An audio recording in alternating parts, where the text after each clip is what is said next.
Bismillah, alhamdulillah, salatu salam rasulillah. Welcome back to Imam Talk, and we have here a special guest, Dr. Shadee Elmasry. Welcome. Welcome. This is the first time we're meeting, actually. First time we're meeting. I did hear your name connected to some of my students who are on Legacy. Yep, I was going to say we have students in common, which is a special thing, and they speak highly of you, and I think highly of you. I've been following, your work for a little bit. So, I really appreciate you being on the program and taking time to be here. My pleasure. So just give us a sense of one of the things that we try to do for Imam Talk is talk about what was your pathway to religious leadership? What was your pathway? How did you kind of come up into the positions that you are in currently? And maybe give us an idea about what are the different things that you have going on currently. Sure. So for me, it was very simple. It was that when you observe people and you observe people who you never think of leadership, but you observe people who are given direction and essentially, if you think about it, telling us how to live. That's what Shia do. And they tell us what to believe about Allah. This is the most intimate thing possible. What to believe about your creator and yourself, your origin and your future. And get into the world of how to show that, how to prove this or how to, pass this on. And you can only do so with evidence. And then you have to study those evidences.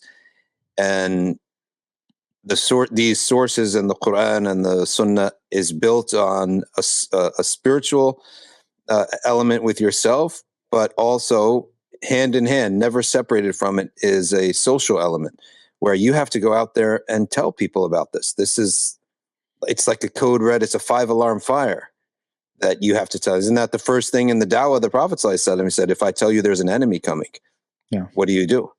So it's a 5-alarm fire. That's literally what this message is.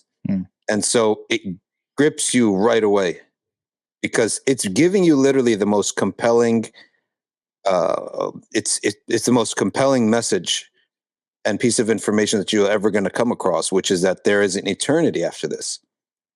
And what we do regarding this book and this messenger is going to dictate an eternity. So once you're exposed, the moment you're exposed to that, there's really no going back. You can't put that back in a bottle and put it away, right? And act as if you never heard it. So you end up having to eventually make a decision. Am I doing this or not? Because this is an eternity we're talking about. You either believe it, you're all in. You have to be all in. Something's wrong with your calculations about when eternity's on one scale. Yeah. Very little could defeat that, right? You got to burn your boats. Right?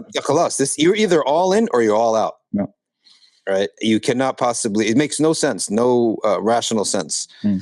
So hearing that message when I was young, you immediately, you buy into it at one level. You grow up, there's a re-examination, and people either buy into it again, right? There's always, I think, all people have a time where they have to re-examine the matter, right?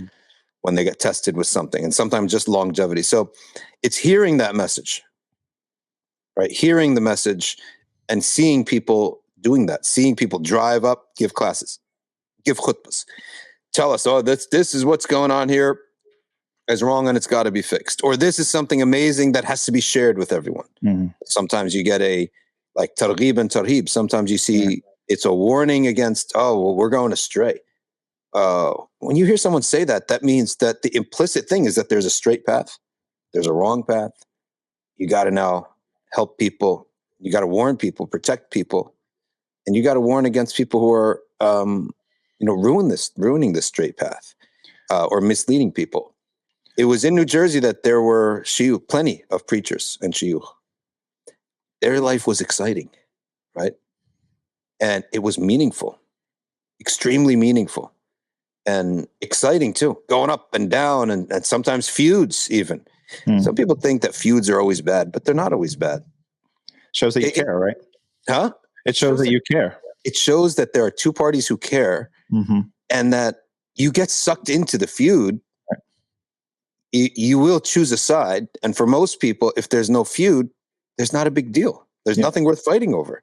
But having come into that, modernists on one side, the people who are doing the deen on the one side and the modernists on the other side. Immediately, you have to study. You got to think. Now, no youth, I don't think, 13, 14 years old, really is calculating what's happening, but you're in it right away. Right. It's kind of like the ecosystem that you're surrounded with. So you're saying that this was part of your upbringing then? Like you're saying that this was very much and that was in New Jersey or where? That was in New Jersey, and it was a time where there was I would say, I guess you could say, retired scholars. And there were a couple. Sometimes they come in to move to America, and sometimes they just retire and move to America to give dawah and teach the small burgeoning Egyptian community that was here. And there were one or two was extremely fiery, passionate. And I guess I caught the bug, right? A good bug. I caught the flame, I should say. Right. No, I caught the overall flame. Yeah, I caught the overall flame. You may later on tweak some things, but I did catch, no doubt about it, caught the overall flame. And that's how your vision, your mind is set. And it wasn't hard before I realized this is the most important thing. There's nothing more important than this. There's a lot of things I wish I would have loved to have done. But every time I put that on one scale and this message on another scale, like this is way more important. And it seems like it's not taken care of. Right. Yes. We don't have like the Ottoman Empire that's got 1,000 ulama and an army taking care of the deen, so I can just become a calligrapher, an artist, or something like that. Like this is it's a chaos, born in chaos, right? And so you realize, all right, we got to stabilize the religious message that's out here. That's wonderful. Yeah. So you took that fire, and where did it lead you? What did you do? What were the steps that you took to kind of get to where you are today? Well, it died out when the sheikh moved. It died out slowly. And it climaxed at Hajj. I made Hajj when I was only 14 years old. Right. And when you make Hajj and you're 14, you go from your little world of your elementary school, your soccer club, your intermediate school, and then you do know that there's another side of you that nobody knows about, right? None of your friends could fathom what's going on in these mosques. Right. Not like it's something from the political or the legal element, but just the message itself. And the people you're seeing in the masjid felt like you're living these two lives. And went to Hajj, you see the whole world's at Hajj. And in the back of my mind, the world that I come from in a suburb of New Jersey, nobody from my school can fathom what's going on here. Nobody has seen more languages, has heard more languages, seen more cultures. And this is 1994, before modernity had really spread to a lot of places. Right? There's a lot of oddness, relatively odd to you. Cultures that the internet today, you can see all the cultures in the world. Right. Everyone's villages, like Matt Walsh goes to these villages and you get to see villages of Africa right on your phone. So but back in that time, you got to imagine that you're not exposed to that stuff. So to you, it's odd. Obviously to them, it's normal. That's the cultural relativism. It's relative. So, but seeing all these people, there's something implicitly deep down, it's like the whole world has Islam, right? It's only us that are way over on the edge of the border of the ummah, but the whole world has Islam. You know for sure the Christians have nothing like this. The Jews have nothing like this. The Hindus have nothing. Atheists have nothing like this. Nobody has anything like Al-Haramain al-Sharifain and what goes on in these places. Nobody. So you go in and you're set. Now, mind you, most youth will later on, they'll be able to put pen to paper on what actually is happening in their heads. But at the moment, you know that nobody's got anything on Islam. Although Islam may have some things that you're like wondering, how do I explain this to people? You also know that nobody's got anything on this religion. Yeah. That's a great point too, to remind parents is that is a wonderful age to take your kid on so important. 13, yeah, that's 14, why we started something. We started something called Umrah for Youth. Just because of that, I know for sure that it's an impressionable age, and they see the whole world doing this, they'll be set. Yeah, you walk a little taller. Yeah, people, they walk a little taller. They'll have their heads up. They have no problem now coming to the masajid, wearing thobes and praying to Allah subhanahu wa ta'ala and having iman. But what ended up happening is that light, it dims a little bit, right? It dims over time. And I had a dry spot and a bad spot, relatively speaking, right? Not going to be a bad spot like the way some people tell these amazing convert stories, right? It's nothing like that. But it was a dry spell, and I felt like something's terribly wrong. This is not right what I'm in right now. What I'm doing right now is not right. This is not good. And then came along a couple tapes and some Hamza Yusuf tapes. And that was basically a kickstart. It was a kickstart. And it was, now I'm 17, about to turn 18. And now I'm starting to thinking about ideas within Islam, as opposed to just that Islam is, when you're young, all you're thinking about is, okay, I just can't do that thing, and I should do this thing. It's very binary and simple, but that's how you express your loyalty. This guy Hassan Minhaj, this comedian, he makes fun of Islam, saying that it's a transaction with God, because if you do these things, you get this much credit. Now, my response to that is, matters of the heart require a physical, objective way to express themselves. If you go to any counseling, if the wife is upset with the husband, the counselor will say, tell your husband what he can do to make things right. Don't just say, I'm upset and you know what to do. Right. And if you don't know why I'm upset, that's a bigger problem. You're right. Right? That's what a lot of people say. If you don't know why I'm upset, then we got bigger problems, right? Not my job to educate you, right? That's what they would say. It's not my job to educate you tell you why I'm upset. You should know. And you need to make it right. Okay, now the guy doesn't know why you're upset, and he doesn't know how to make it right. So human things of the heart, they need to come out. Like, what is art? Something's in his heart, and he brings it out, right? But he's got to put paint on the canvas. And so what this religion does is that, I remember at a certain period of time saying to myself, I have this iman. I may have a lot of wasawis and mistakes, but I need an objective way to show Allah subhanahu wa ta'ala that I'm with this, right? I believe this. Then I came upon the hadith, as-sadaqatu burhan. Sadaqah is the proof. You have iman, but it's mixed with a whole bunch of gunk. You want to prove that you're siding with iman? All right, here's an objective action you could do to prove it, right? Not to prove it, but to reflect it. So in that, that's the way I went. I need something objective to show what's really feeling in my inside. Words mean nothing, right? So that's what that knowledge benefited. And I started latching on to things that you can do to express yourself objectively. And that's the route that where knowledge and fiqh became extremely special, because it shows, all right, I want to please my creator. I want to show that I'm faithful, and I believe this. I need something to do. Got to give me something. Do this, don't do that. It's got to be, even if it's minor, like entering the bathroom with your left foot, exiting with your right foot. It's a micro expression. And the marriage example is very powerful, because even in marriage counseling, they talk about the concept of currencies, right? It's like, so you can be spending, okay, and shelling out a lot of cash, but if it's not in the currency that your spouse is looking for, then it's worthless, right? They're looking for a certain currency. Well, then why should it be any different with our creator?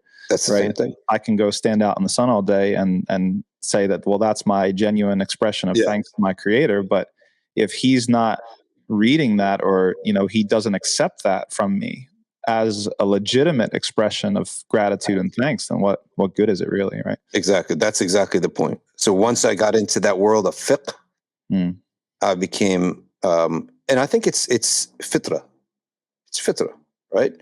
We understand relationships, right? People understand relationships, and the divine speaks to us in a very similar way, that this is how I want things to be done. This is how you prove your faith. You can't have something where I go over the top and you're still not happy. Like, I need to know what makes this creator happy, pleased with me, and not pleased with me, right? There's a lot of stuff that goes on in people's heads that Allah forgives, right? But what matters is when the moment of truth comes and there's a hukum, do I obey that hukum or do I not, right? And then there's a hierarchy of ahkam. Certain things I can't do. Nobody can do, right? They're too much.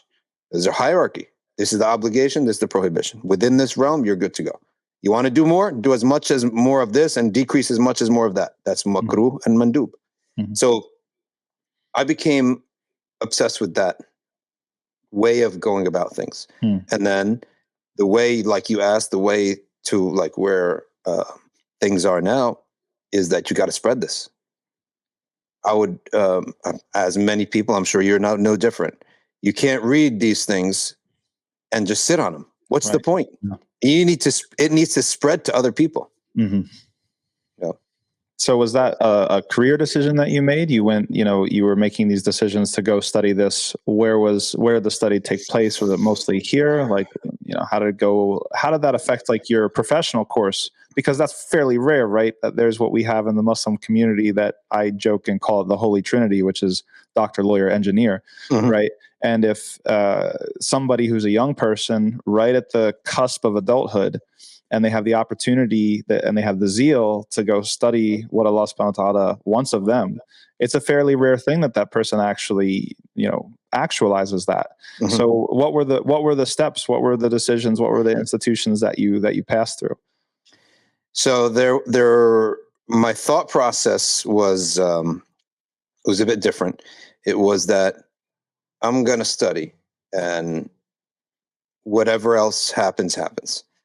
And however things happen. Now, having this reckless approach to things, because I knew, like, I alhamdulillah, we never needed for any money. I never heard a discussion about bills and money. Never even heard one in our house. Never saw really much checking for prices. So money consciousness in my mind when I was young was zero. It was just a given. There's always food. There's always things are taken care of, right? It was a given. Resulting from that, you get to live in your own head. There was never a practical need for any money. So I never thought about making money or how the world works. The lights are always on. That's it, right? There's always gas in the car. You just give the guy a card and there's gas in the car. So my mentality was, I'm living in my own head. Luckily, alhamdulillah, fortunately from Allah, it was in a good direction. You could have lived in your own head, you know, for something useless. Right. But it kind of freed you up maybe to have larger concerns. Totally freed me up, and I'm living in my own head. And all I'm thinking about from the age of 17, I would say, end of my age 17 into age 18. Probably until recently. I don't think about anything except ilm and suluk and da'wah. That doesn't mean I study all day. Everyone's got a different measure, right?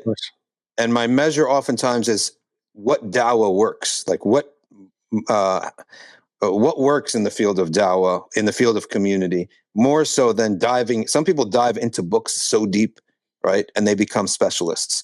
I never went that route. I didn't feel it was practical. So, but every living moment was just thinking about that, right? And then how to make money out of this and how to actually have a career was something that probably thought of like later on, but never actually thought of it from the beginning. That's why if you're reckless, but you're on the right track, Allah sends you someone to protect you. Right. And then that's where my parents said, you have to get a formalized education, which I did kicking and screaming. Did not enjoy 1 second of it. Didn't respect. I didn't respect. Not only did I respect, I was an open enemy to the Orientalists. And we're going to get there, inshallah. I have some questions about that. Sure. Recently you saw your debate. Yeah, purposely did not attend as much as I could. Despised every minute of this separation between studying Islam like a dead cadaver with your arrogance and your colonizer mentality versus the actual deen. So that ended up taking me from Rutgers, did some nonsense degree. I don't even know what the degree was, to be honest with you. It's completely useless. And then, but it was just something to be called a BA. Mm-hmm. And then I did study Marxism and studied different religions. That was something, okay, fair enough. It's, fringe footnotes stuff to study, to know in your head. But then I went to George Washington University. And the only reason I went there was because there was a sheikh named Mohsin al-Najjar who was there. And I wanted to study with him privately. So that was my motivation. Luckily, I also found a Mauritanian scholar in Washington, and I studied Arabic with him. And I learned, the Ajrumiyya like the back of my hand. Yes, I know. MashaAllah. Then went to England, London, England. I tried to go to Abdul Hakim Murad in Cambridge, but I ended up going to London, England. And that was a blessing because Cambridge is a tiny town with very little Islamic activity. Now it has a lot with Cambridge Muslim College, but at the time it wasn't. And London is filled with Islamic activity, right? So I went to the University of London, but most of my time was spent going to different shuyukh and majalis that were there, soaking up as much as I could, finding any excuses to go study abroad. Alhamdulillah, did almost like most of the summers there, went to different countries. And of course, there's a network, as you know, once you meet one sheikh, there's a network of shuyukh, and that's where, that's what I did. Super. Well, that's really interesting and important because, a lot of people, we have like different tracks. Like, so there's somebody who might, they might come into consciousness about Islam or want to study Islam more once they get into college, but they're not aware of the whole Orientalist package. Mm-hmm. And so they get blindsided and colonized all over again and brainwashed and stuff like that. But you managed to make it through despite all that. And this is a real commonality that you and I have because actually studying sort of colonialism is what brought me to Islam in the first place when I was in Vassar College, my bachelor's in political theory. Because what I came to realize, without taking up too much space, but I'm going somewhere with this, is that the liberal reforms and the liberal sort of progressivism that is dominant now is simply the latest wave of colonial endeavor, right? It's the latest imperialism. And I came into college as like a Marxist and anarchist, these sorts of things, a feminist. But when I realized that, it really set me back to zero. It cleared the pathway, and I happened to also come to know some Muslims at the same time. And that was what got me on the path of being interested and eventually converting to Islam. But not before I took a class on Islam in the same institution. And I was one of those naive guys. I thought that if you want to study Islam, you're enrolled in a university, what do? I take a class on Islam. Yeah. What a mistake. But thankfully, it was so galvanizing for me because I was so enraged at the things that were being taught. I had so much, I guess, jealousy and ghira for the deen before I even officially converted. That it was absolutely, like you said, Allah sends you what you need. It ended up sending me down on a completely different path. The bridge to this and where I'm going is that recently, you had this sort of discussion of this debate with a certain academic about the historical critical method and these sorts of things.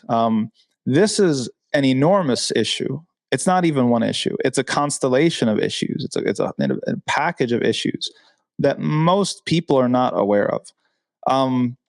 Tell us just, briefly, like what is so wrong with this way of approaching knowledge? Because the counter argument, I got in a little bit of a dust up with a couple of people on the Blogging Theology Facebook group that are these sorts of Western trained academic Orientalist types, because they're coming back and they're saying, well, all of these methods, they're just methods and they have a certain descriptive power and it's really not that big of a deal. Why is that inadequate? And what is so wrong with this way of approaching the study of Islam?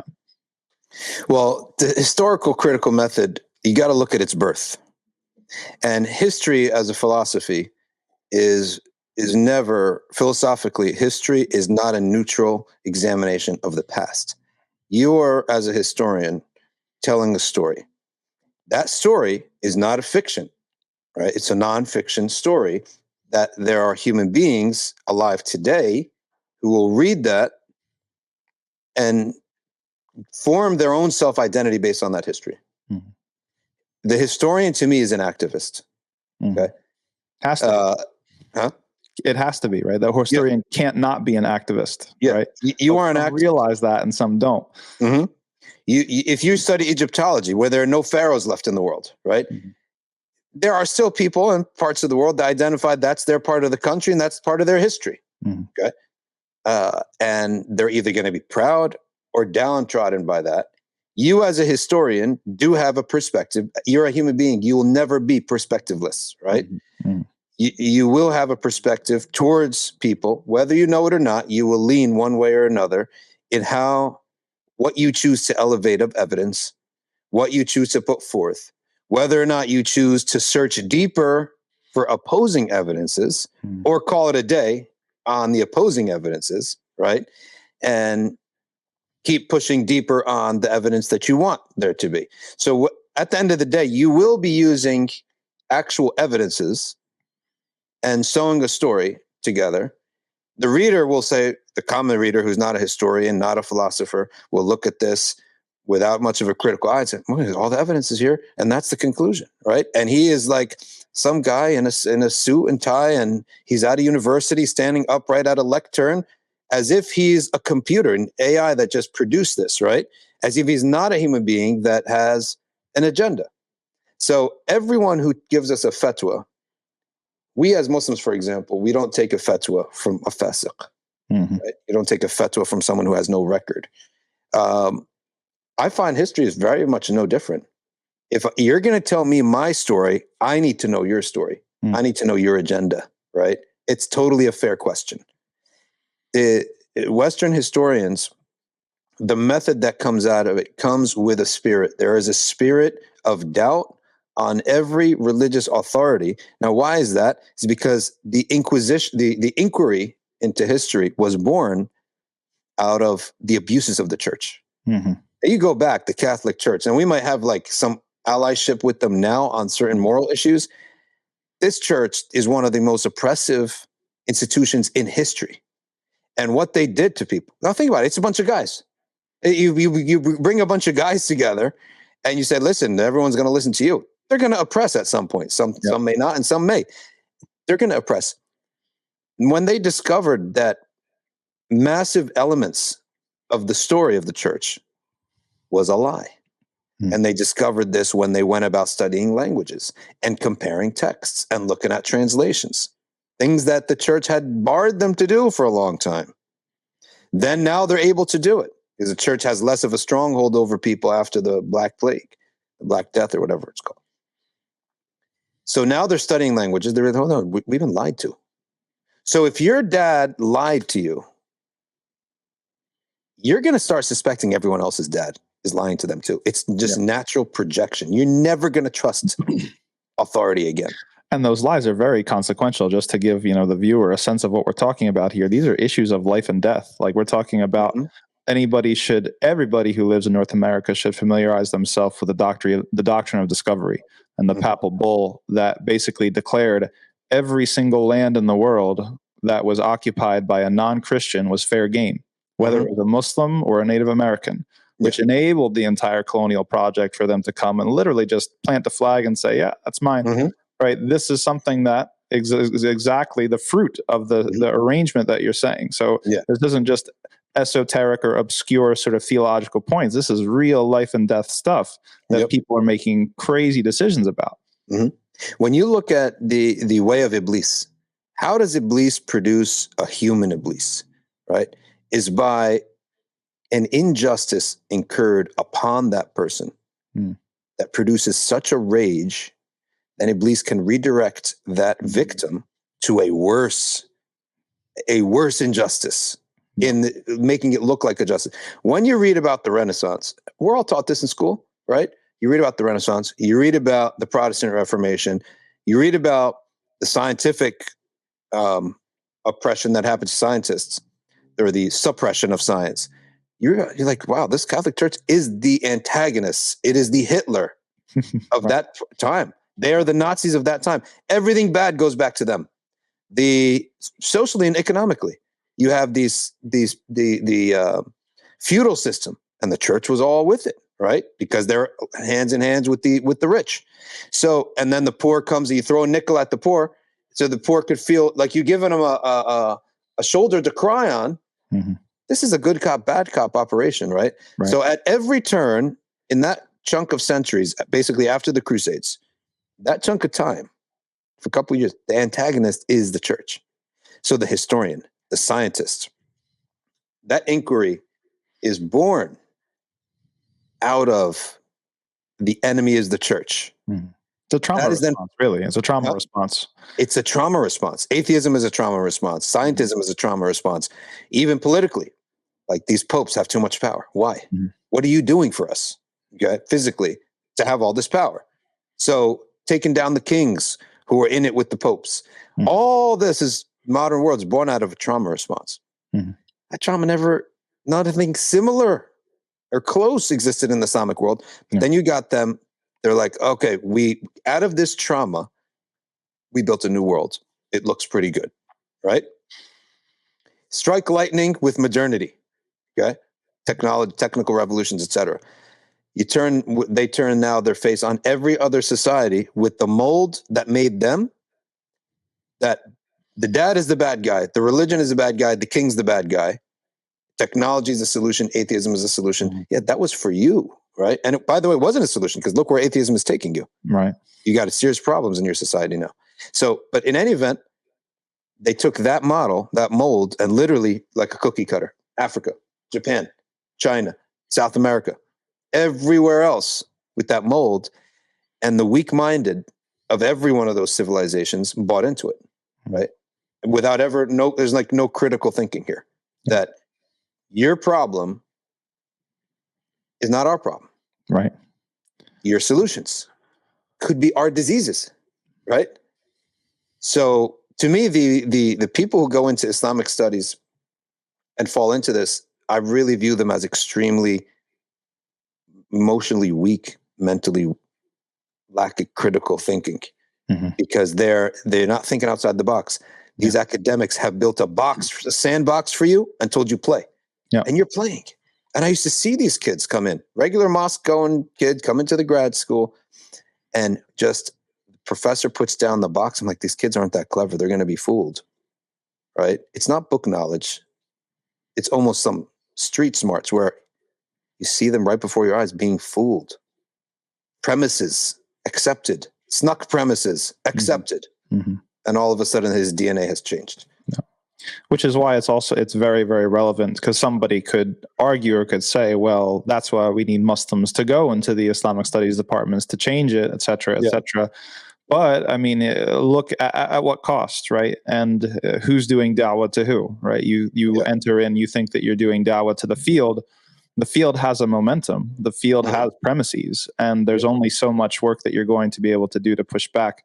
9 times out of 10, the field's doing da'wah to you and not the other way around. And the interesting thing that I found, just anecdotally, and this speaks to your point, is that even the individuals that come from Muslim households or Muslim backgrounds that go this route, a lot of them do have almost a personal religious trauma with their own type of Islam that they grew up with, right? You find either the father or the grandfather or something like that with this very overbearing, sort of like crude caricature of a strict religious person, that kind of whatever. And then the person, it's almost like you can feel sympathy for them because they're trying to salvage some sort of Muslim identity. Mm-hmm. But in order to do that, it's like they're trying to redefine all of what Islam is and say, well, Islam, it can't be the Islam of my father or my grandfather. It has to be this thing that just happens to coincide with all progressive and liberal values. Yeah. Yeah. I mean, that's where I really have to say, like, how bright are you, right? Mm-hmm. Because what a coincidence that all of your conclusions about Islam are literally the list. Yeah. Of, blue state, purple haired, whatever the latest thing is, that's what you've come to the conclusion of. And you're like, oh, we're brave, making a brave, how bold and brave when you're siding with 99% of the culture, right? That's right. That's right. So those types, they got played. The sandbox was made and you didn't even realize it. And now you're playing in it. Mm-hmm. Mm-hmm. And I like to go to the underbelly of what underwrites just the big things that we see in life. Like, for example, New York City, right? You go to see this massive, you've been to, obviously you're from New York, so you always go to New York City, right? Mm-hmm. So how far are you from New York City? Like we're about 5 hours. Yeah, we're Utica. Oh, so you're up by Syracuse, but we go to the city often enough. Okay, true upstate New York. Yeah. But you go and you see these massive lights, these massive cities. And my curiosity is, what's underwriting all this, right? Mm-hmm. Like, what are the deals? Like, who owns these buildings? Right. Who actually, no one owns one of the building. It's like groups. And there's one guy's got 11%. Everyone else got like 8%, right? And then, like, how are decisions made? Mm-hmm. Who's paying what, right? Yeah. That's like what underwrites. That's the under. And then how is this stuff actually done? Like, how are these cities actually built? And then there are construction companies, and you see them walking in and how they do their business. That's how a city is built. When I thought about someone who wants this naive, idealistic idea of we're going to change the academy, thinking, firstly, what is the academy and what underwrites it all? Mm-hmm. Ultimately, at the end of the day, it's checks, right? People write for a check. At the end of the day, you may start off with one idea or otherwise, but you will move or not move after a certain age in your life. You will move or not move. What dictates whether I wake up and go right or left has to be who is writing me the check, mm-hmm. right? Because that's what life ends up being. It becomes responsibilities. You have kids, you got a house, you got cars, you got a marriage, you got things to care about. Financially, people you care about that you have to take care of. And ultimately, that decision is going to get made, right? And you harden on the side of where the check is coming from. Is not that hard, right? Mm-hmm. And who's paying these checks at the end of the day? When you put in a book, I need to get this book out, right? I need to get a publication out because I'm going to apply for a tenureship. I need the publication. These publications are not coming from some neutral angel that's deciding, making the decision. There are human beings here. These human beings have parties. These human beings get together. They go out to lunch. They meet at conferences. They hang out. They're not unbiased creatures. And they're the people at Cambridge and Brill and all these other places that will make decisions on publications. Mm-hmm. It starts in in journals, and then it moves up and up and up and up, right? And you got to always look at what underwrites it, right? And people tend not to go that deep, right? Yeah, no, that's all very, very relevant to our times. You said something, and we only have about 10 more minutes. Unfortunately, this is going to be an abbreviated one. But you said something, and I want to transition there because I think it's a really important topic, and we're still going through it as a Muslim community. You mentioned the Democrat, purple-haired, mm-hmm. states and the political agenda, and obviously, both another commonality that you and I have is very kind of outspoken critic of the LGBTQ lobby. And I recently went back over the podcast that you did with Mohammed Hijab and Dr. Jonathan Brown. We had that 3-way conversation. It was a couple of years ago. Yep. And I really appreciated some things that you said there that I don't think are appreciated enough across the board with Muslim sort of du'at, etc., which is the kind of the issue that you were taking with this logic of, well, we need to support their secular right to do X so mm-hmm. that so that the government's not going to come back and stop our right to do Y. Mm-hmm. Okay, what's the problem with this sort of logic? Because this is one of the main barriers that people have from taking a moral stance and standing up and saying, no, this is completely wrong, and I'm going to actually agitate my political rights against it and try to reverse engineer this thing and flip it like the Catholics mm-hmm. recently did to Roe versus Wade, right? Mm-hmm. This is a big barrier for people. So how would you respond to that? Was this a complete miscalculation that some in the Muslim community did? And what's the way forward, perhaps? People always feel that they want to be consistent, right?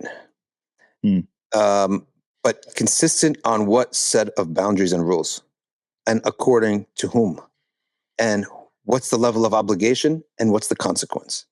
People feel that when they're in a secular world, I want to be consistent with the secular world, right? So as I want myself to be approved, I will approve of others. So number one, you're in a game, a sandbox to say, a world and a set of ideas that consistency with that will disallow you to be consistent with another set of beliefs you have, which is Islam. Okay. So that's one thing. Now, consistency, number two, is why do you think you need to be consistent? Okay. Do you think anyone is asking your permission? Right? Do you think anybody really cares what you have to say? And if someone, now let's go to the consequences. If someone levies the charge at you, you're not consistent. Say, I'm not a secularist in the first place. Right? I'm announcing to you. And I am surprised that you are the Western countries, you've let Muslims in. That's your problem, right? Because we have our own law, right? Yeah. And we're not budging from that law to be consistent with yours, because in this law, I have a lot more to gain and lose. Yeah.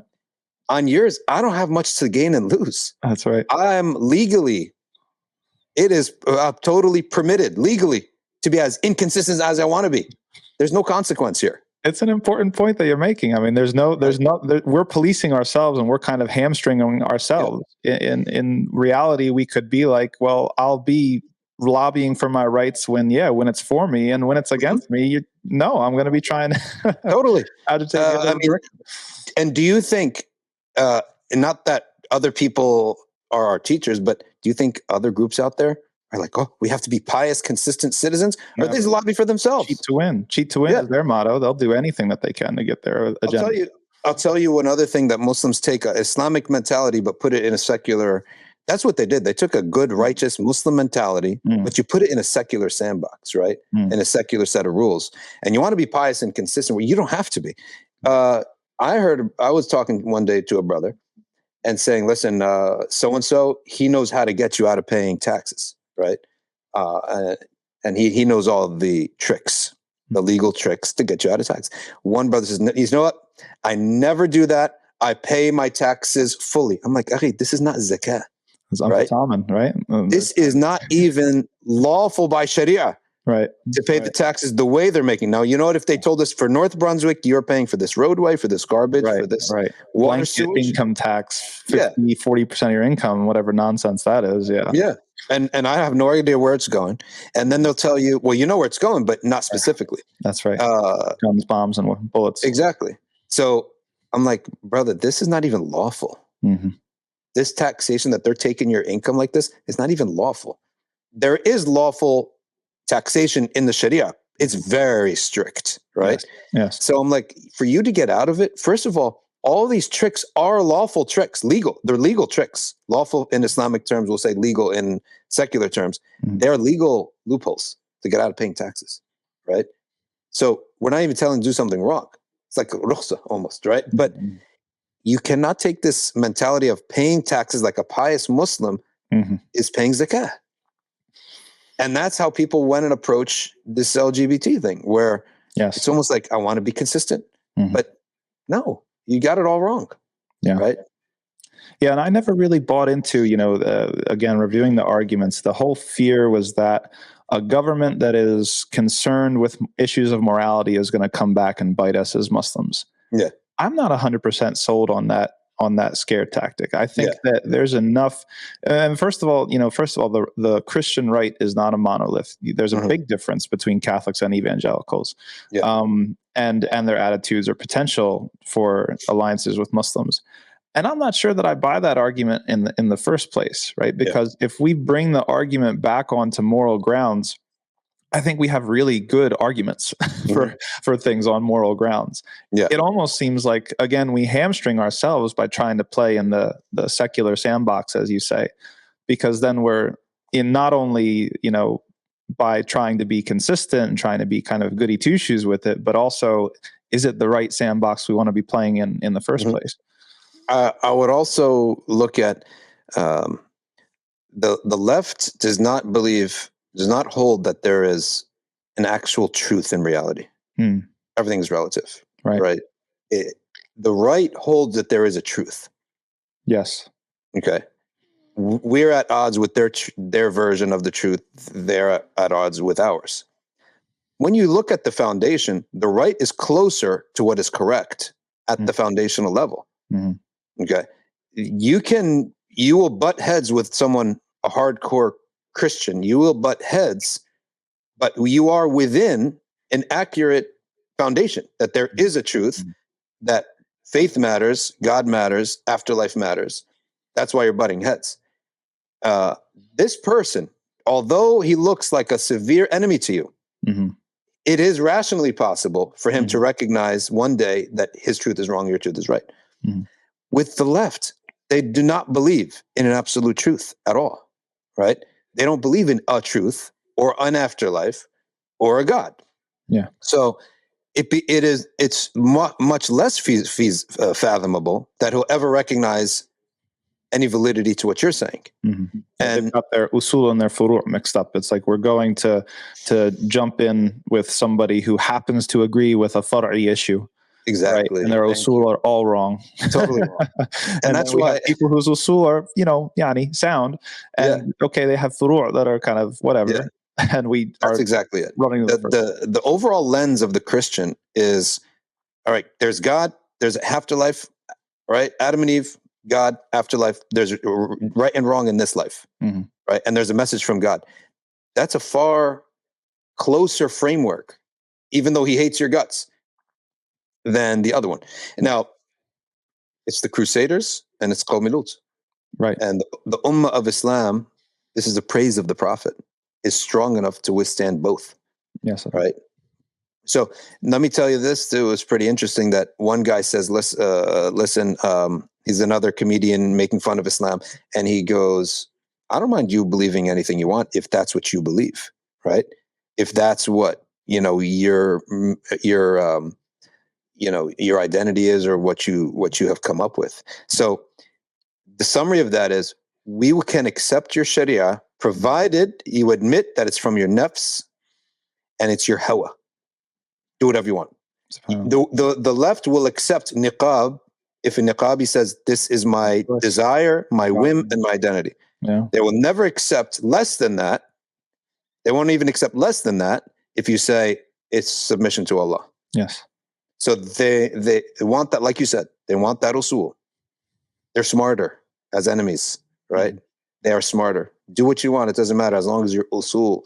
Like if you have a kid, I don't know how old your kids are, but you got to go for your 12, 5, and 2. Yeah. 12, 5, and 2. If your 12-year-old comes up to you one day and he says something to you, let's say he comes up to you and he says, I'm not going to raise my hands in front of ruku' and sujood anymore. And you say, oh, why?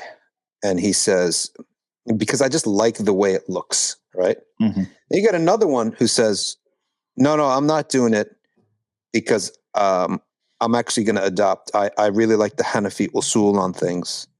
And I'm actually, I love Abu Hanifa and I'm convinced by the Hanafi usul. Or let's say, let me fix the analogy. Like say that kid and another kid says, I'm actually going to get up for tahajjud because, it feels really good. Right. Which one is more reliable in your eyes? The one who's doing less, but for the right reason? Or the one who's merely emotional, doing something good, but his foundation's weak? Yeah. That's not the foundation. That's not the main foundation. Because I heard that it's healthy to wake up at 4 a.m. and it's healthy to wash your face. Health benefits. And it's healthy. Yeah. Makes me feel less stressed at work or whatever the materialistic benefits are. Exactly. So one is doing less, right? But his foundation's right. One is doing more, but the foundation's wrong. Right. So. Well, unfortunately, we have to cut this short there because, we had some scheduling issues and I have to duck out. But this is a wonderful conversation, and I really hope that we can pick it up for a round 2 sometime before. Inshallah, we'll pick it up. It was my fault. I had no worries. Schedule situation that made me late, but we'll pick it up in the future, inshallah. Okay, Barakallah feek. I really appreciate offering your time and your thoughts. This is a great conversation and an important one, I think, too. Inshallah, my pleasure. The readers benefit. So, subhanakallahumma wa bihamdika ashhadu an la ilaha illa anta astaghfiruka wa atubu ilaik. Thank you very much, and assalamu alaikum wa rahmatullah. Wa alaikum assalam wa rahmatullah.